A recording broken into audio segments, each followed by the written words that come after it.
Hello, good morning, good afternoon, good night, wherever you are. Welcome back to Life Talk. My name is Sue, and I am back with another topic that is very dear to my heart and that I think deserves a lot of attention, and which I think if we pay a little more attention to, we will begin to see some positive changes in society. I mean, sometimes when you think of it, it seems so overwhelming. And sometimes it feels as if it's useless to really talk about these things or to really expect things to get better in light of the fact that we're living in a sinful world and people have continued like this for so long. You know? But I think it's worth trying. That's why we get up every day and we live. We try to be better than we were the day before. And today I'm going to look at raising men.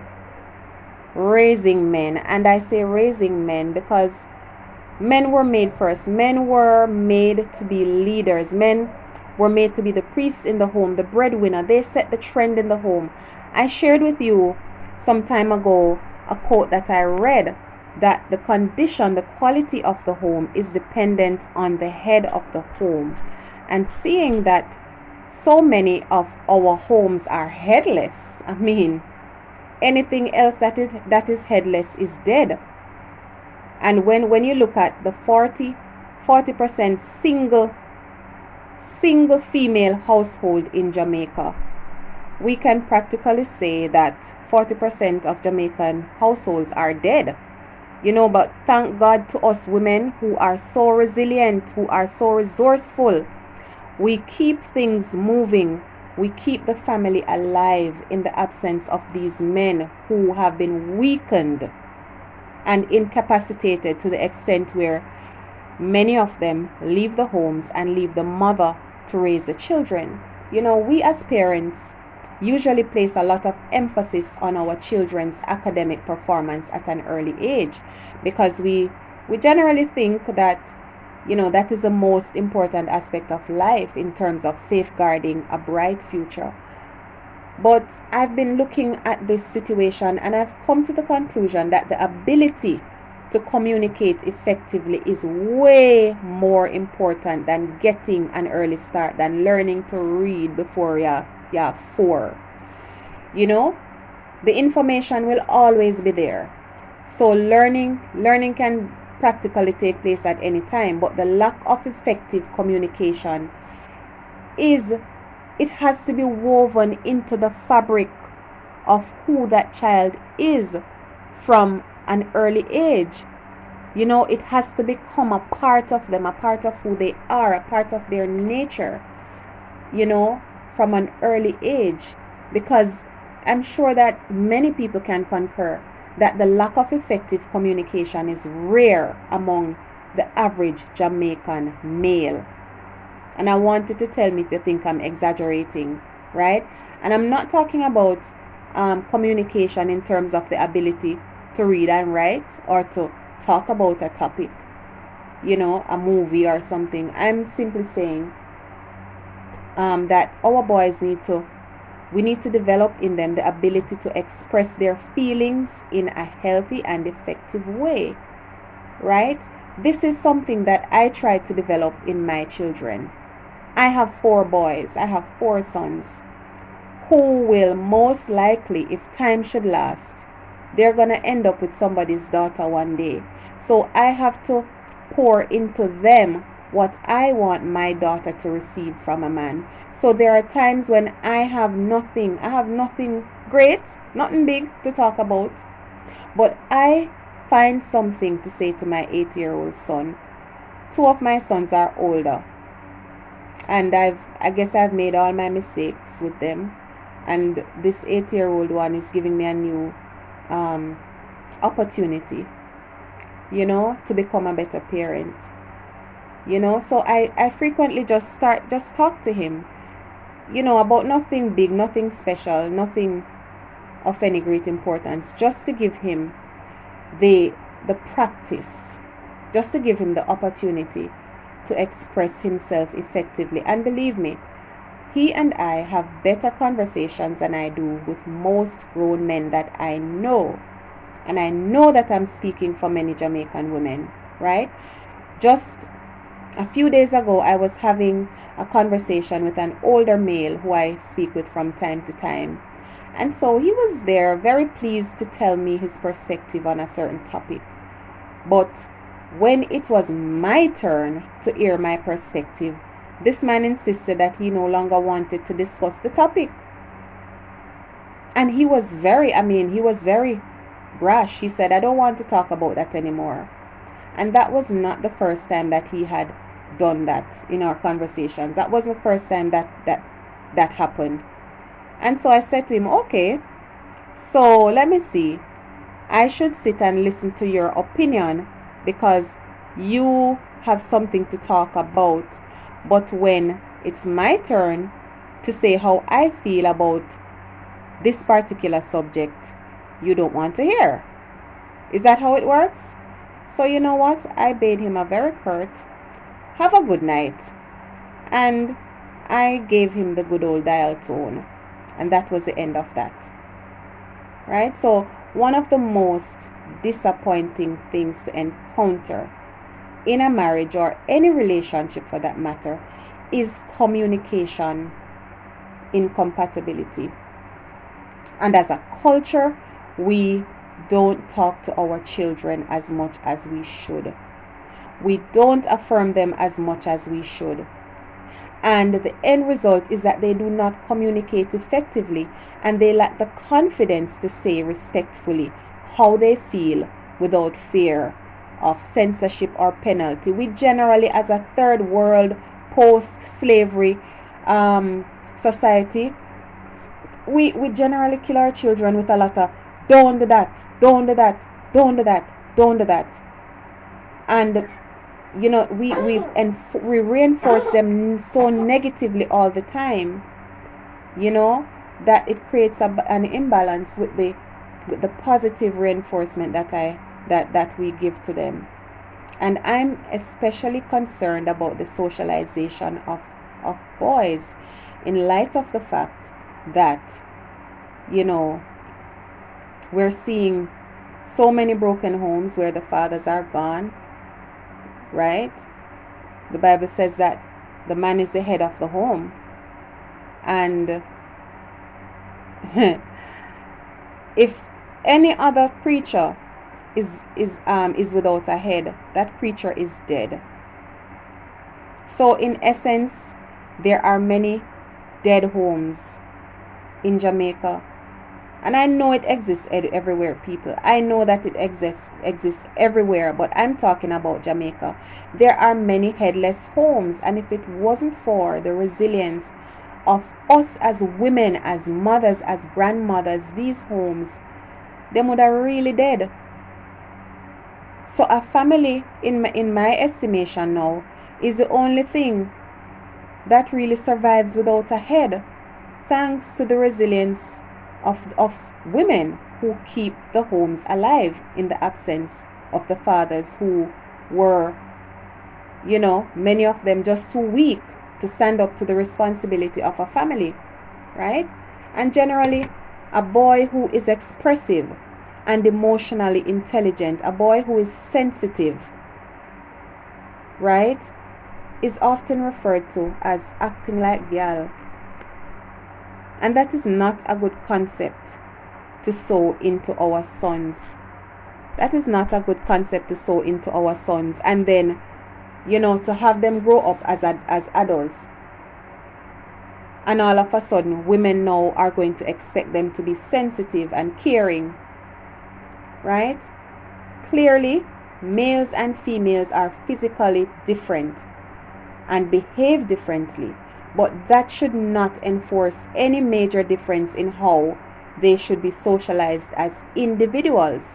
Yet we seem to have different rules for the socialization of boys versus girls, to the extent where boys are for the most part raised to be emotionally stoic. You know, we raise them to be tough. while girls are allowed to be, to be expressive and to even be temperamental. Nothing is wrong with a man being tough in terms of, his holding his composure. But men need to be sensitive and caring, right? But we allow girls to be expressive and sensitive and caring because they're girls, right? We allow girls sometimes to, easily beat up on boys because they're boys and them tough and they must never hit the girl because she's a girl and he's a piece of iron, right? We don't validate the emotions of boys as much as we do girls. We tell them, say them not to cry, them a big boy. And so they grow up hardened.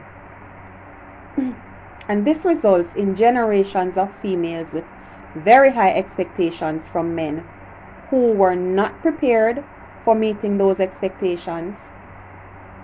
Totally unprepared for meeting those expectations. And the average female that I know is pretty competent, despite educational background, quite competent in expressing how she feels. But it's not so for many men. I have heard over and over how distant this man is, how avoidant he is, how evasive he is.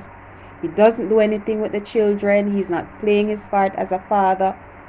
I've experienced that. The average female does not enter into a relationship with any concern whatsoever as to whether this man would be a good father or not. We're generally attracted to people because of a need that they could fill in our lives. Rarely do we think about whether a man would be fit for a father, to be a father. What are the requirements? What should we look for, in a prospective father for our children? And if we do, we make the assumption that he will be a good father based on what we are seeing at the moment, right? I fell into that trap when, after 9 years of marriage and 3 children together, I heard at the end of the day, I don't know how to be a father. And I was floored. I didn't hear, I don't know how to be a father, but I'm going to learn, or I'm going to try to be a better father. It was simply, I don't know how to be a father, full stop. No commitment to change. You just walk out the door and free yourself from the responsibility. So later on, I would have inquired, so what have you decided to do, in terms of becoming a better father? You say you don't know how to be a father. And what I was told, I was shocked. The words I heard were, "Oh, you're always talking down to me. You're always talking down to me." So I took a deep breath and I threw my hands up in the air. Thus, the life of another single mother had just begun. And there are undoubtedly some great fathers in our society, but usually when a sentence begins with Jamaican men, the ending of that sentence is usually negative. It's usually negative, and this is the story of so many women in Jamaica. This is the story of my friend, who I'll call Melissa, right? She's educated, attractive, intelligent, everything good going for her. So she met someone that we are going to call David. So after being together for 2 years, they had a son. So when their son was 3 years old, one day David said to her, I have something to tell you. Newsflash, he had 2 older children that he had not told her about. And so shell-shocked, she asked him, so why didn't you tell me? Why didn't you tell me before? How do you have a relationship with me while holding that a secret? And David's response was, I wanted to be perfect for you. I wanted to be perfect for you. Those were his words. And so in his world, it's okay to lie, to deny his children, to appear perfect for someone. right? Here's the story of Andrew. I'll call him Andrew. He has 8 children with 6 different women, right? He said that he would marry anyone who gave him a daughter. And this was Andrew's criterion, single criterion for choosing a wife. Any woman will give him the daughter, he's gonna marry her. So now he has 8 kids with 6 different women. Okay, Andrea was the lucky girl to supply the daughter. But Andrew still kept fishing in the woman pool. And so Andrea now is angry and hurt. And she said, but you say you would have married to me if me give you the daughter, right? And she's angry and hurt, and she's asking why. Andrew's response is that he's not the one who's pursuing the woman, they're pursuing him. So because they're pursuing him, I guess Andrew felt forced to respond positively to, to the advances of these women. So a man like that is really still trapped in his teenage self, while his 7 sons in 5 in 6 different households were growing up without the consistent guidance of a father. There is no way you can effectively father 7 different picnic in a 5 different home. You cannot be the father or the head of 5 homes, right? There are specific places in most towns across Jamaica that I visited where you know that when you're passing a certain spot, you hold your breath and you pass quick because you know that you're passing a piss spot. Men in Jamaica happen to have, this thing that they can urinate anywhere. Men have a slightly longer urinary system than women. Yet it is very rare to see a woman watering one of those spots. But the average Jamaican male takes it as his privilege to unzip and spill almost anywhere. How often you see a female doing that? That is one of the privileges that men think they have. And it's little things like those that inform much bigger tendencies that are displayed by people in society. Girls are generally taught to respect their bodies and that they can't do what men do and still be a lady. But who are the men doing it with? When the men do what they're doing, when they womanize, who are they doing with? They are doing it with your daughter. The same daughter who you tell that she can do the same thing where a man do and still be a lady. She's the same daughter that these men are impregnating and leave her with the baby or bring her a disease. It's your daughter.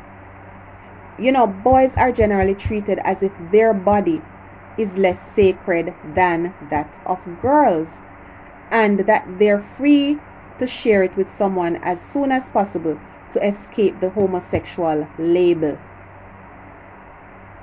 I have spoken with men who are very concerned about the culture that we have where boys are forced prematurely to declare their manhood to escape the homosexual label. We're not impressing upon our boys that the responsibility of caring for your body, that your body is really sacred. We're not impressing on them the responsibility either of raising children, that raising children really, I should say, belongs to both the mother and the father. We make them feel as if raising children is a mother's responsibility, financing the children is the father's responsibility. We don't allow them to understand that children need both parents. And some of the best fathers in our society are the ones who are diligent in their financial responsibility to their children. Yet many of them have no clue how to be emotionally supportive, because we don't invest in them emotionally as we should. Some men are only fathers by name and nothing else. And that in and of itself is one side of the problem. But the other side of the problem is a woman who enables these delinquent fathers, or who enables them, who protects them, who encourages them in their delinquency. For example, I can recall a conversation with someone who I'll call Stacy. Now, her spouse is uneducated and economically disadvantaged. Him not have no money, him not have no education, right?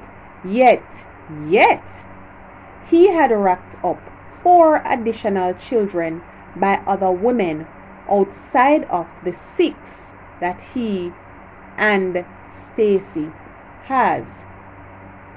So one day I said to Stacy, do you realize that every time that he goes and gets someone else pregnant, he could be bringing you a disease?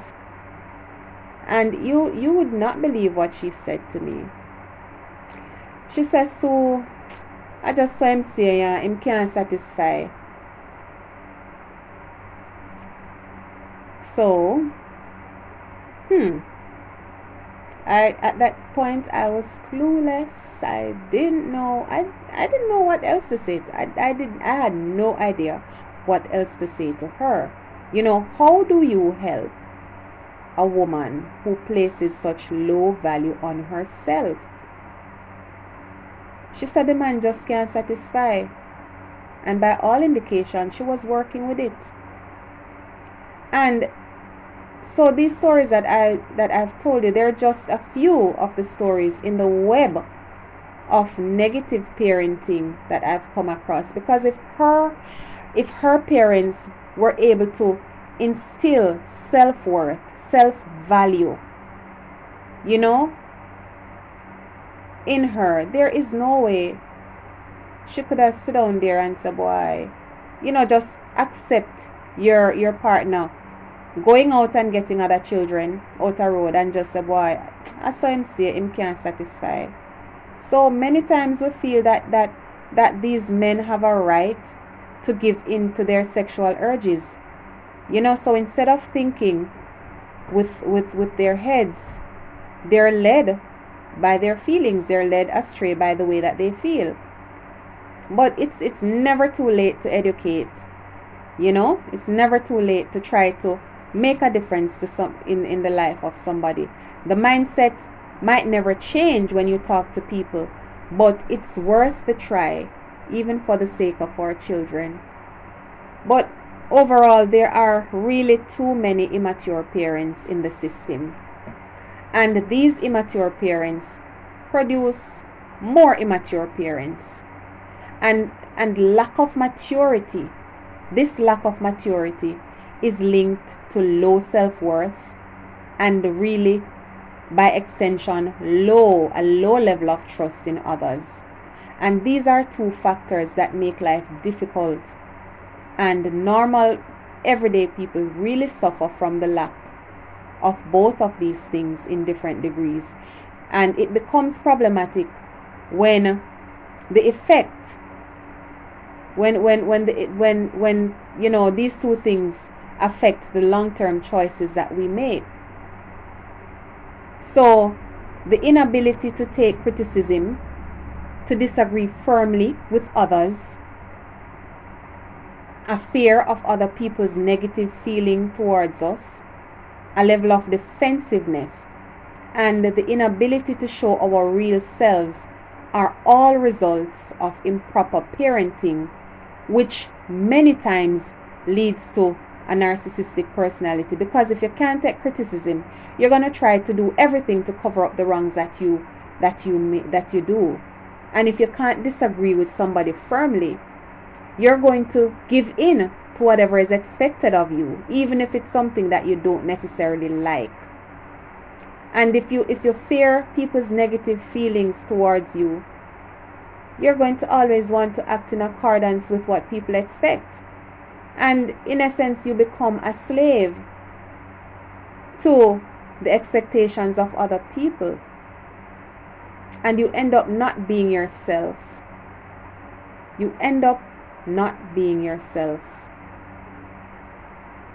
And a child cannot like himself if someone early in childhood did not express a liking for him. A child cannot like himself if we do not frequently reinforce that you are likable, that you're valuable, that you're lovable. We as human beings, we grow to internalize a positive self-image by hearing others say positive things about us, right? So outside of that, a child will never develop the ability to love himself enough to love others and to take criticism in a positive way, right? Expressing love and positive affirmation to our children is the only way to develop emotional security and trust in your child. So, wait no longer. Don't wait any longer. If you have been a bad parent to your children, start today. Change the narrative today. Tell your child how valuable he is. Commend your child on something that he is good at. Encourage good behavior by rewarding them for doing good things. And most of all, let your child know, reinforce your child that you will not always be thought of as being the best in everything. You're not going to be the best in everything. But let your child know that he is valuable in the sight of God and that he is fearfully and wonderfully made in the image of God. Help your child to grow up valuing themselves enough to restrain themselves from illicit sexual behavior that lead to strained relationships and parental neglect of their own children. And that's all from me for today. And I hope that something that I have said will have made an impact on you and that you can take away something positive that you can implement in your own lives today. So until next time, don't forget to like, subscribe, comment, and share. And take care until next time.